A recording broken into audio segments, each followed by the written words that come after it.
Tu es le Dieu qui me guérit et le Seigneur qui me guérit. Tu envoies ta parole pour guérir mes maladies.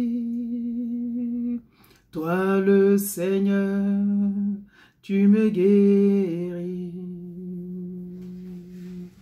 Tu envoies ta parole pour guérir mes maladies. Toi le Seigneur, tu me guéris. Je suis le Dieu qui te guérit et le Seigneur qui te guérit. J'envoie ma parole pour guérir tes maladies. Moi le Seigneur, je te guéris. J'envoie ma parole pour guérir tes maladies. Moi le Seigneur, je te guéris, je te guéris. Tu es le Dieu qui me guérit et le Seigneur qui me guérit, qui me guérit. Tu envoies ta parole pour guérir mes maladies. Toi le Seigneur, tu me guéris, tu me guéris.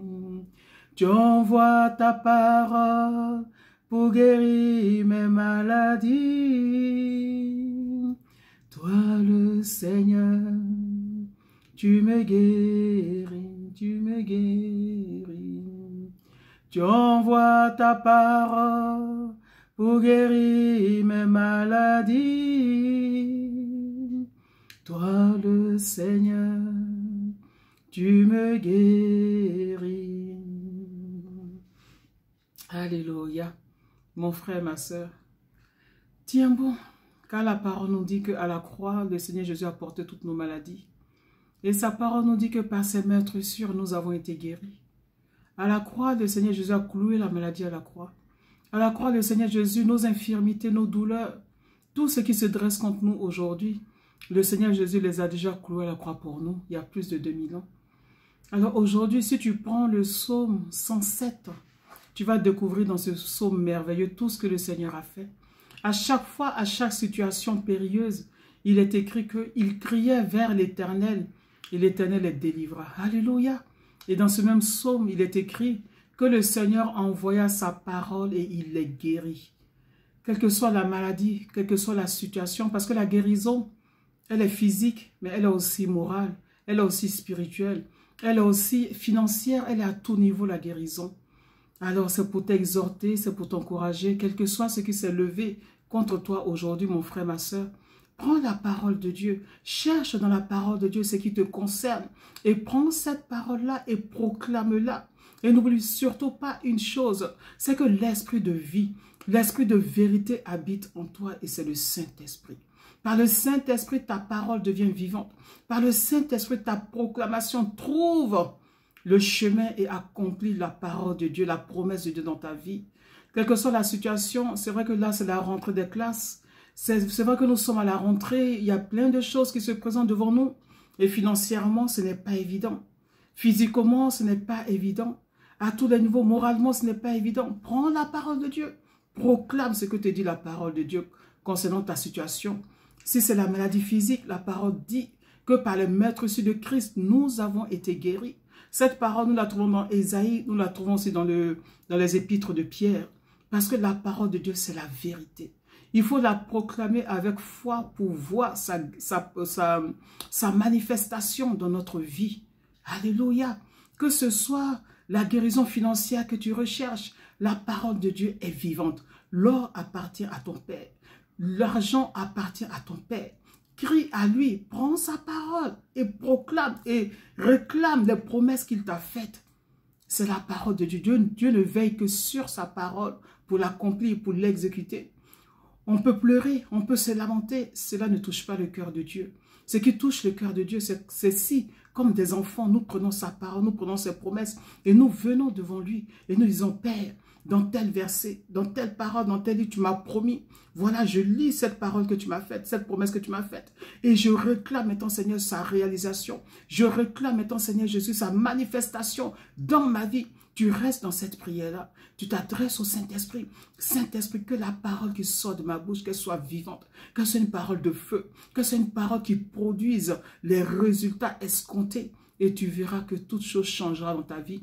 Souvent, Dieu, le premier jour, comme nous voyons dans Daniel, tu peux prier, mais l'ennemi va faire opposition, il va s'opposer parce que depuis longtemps, il tient ce côté de ta vie. Et toi, tu veux t'en débarrasser, il ne va pas lâcher facilement. Mais dans la persévérance, Dieu verra ta persévérance.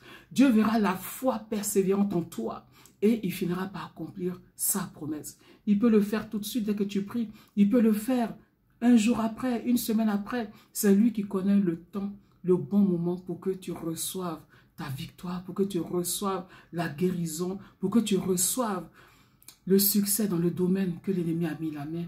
Alors mon frère, ma soeur, c'était juste une petite exhortation pour te dire de tenir bon. Notre Père n'est pas un menteur.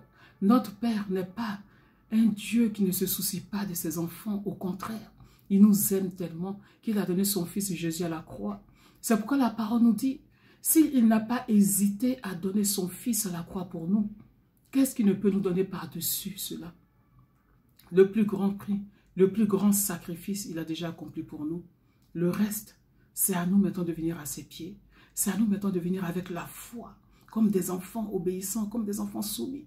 A dit, Père, tu te rappelles, n'oublions pas que la Bible, on parle de Nouveau Testament, on parle d'Ancien Testament. Le Testament, c'est quoi? C'est ce que le Père laisse à ses enfants comme héritage. C'est notre héritage, c'est à nous maintenant de le recevoir avec foi. C'est à nous maintenant de le proclamer et pour pouvoir le recevoir. Alléluia. Merci Seigneur. Ce n'est pas par la force, non pas la force, ni la puissance. C'est pas mon esprit, dit le Seigneur. Ce n'est pas par la force, oh non, pas la force, ni la puissance, mais par mon esprit, dit le Seigneur. Cette montagne se déplacera, cette montagne se déplacera, cette montagne se déplacera, c'est pas mon esprit, dit le Seigneur. C'est pas mon esprit, dit le Seigneur. C'est pas mon esprit, dit le Seigneur. Alléluia. Dans Ésaïe, la parole de Dieu nous dit que nous entendrons une voix derrière nous qui nous dira soit d'aller à gauche, soit d'aller à droite. Cette direction que nous recevons de Dieu, c'est par le Saint-Esprit, Dieu qui est en nous, que nous recevons la direction à suivre. Quelle que soit ta situation, rapproche-toi du Saint-Esprit. Si jusqu'à présent tu priais et après tu attendais l'exaucement et que tu ne voyais rien venir, c'est parce que tu ne t'es pas approché du Saint-Esprit. Ce n'est ni par ta force, ce n'est ni par ta puissance, mais c'est par le Saint-Esprit que nous recevons les promesses de notre Père. Alors, mon frère, ma soeur, approche-toi du Saint-Esprit.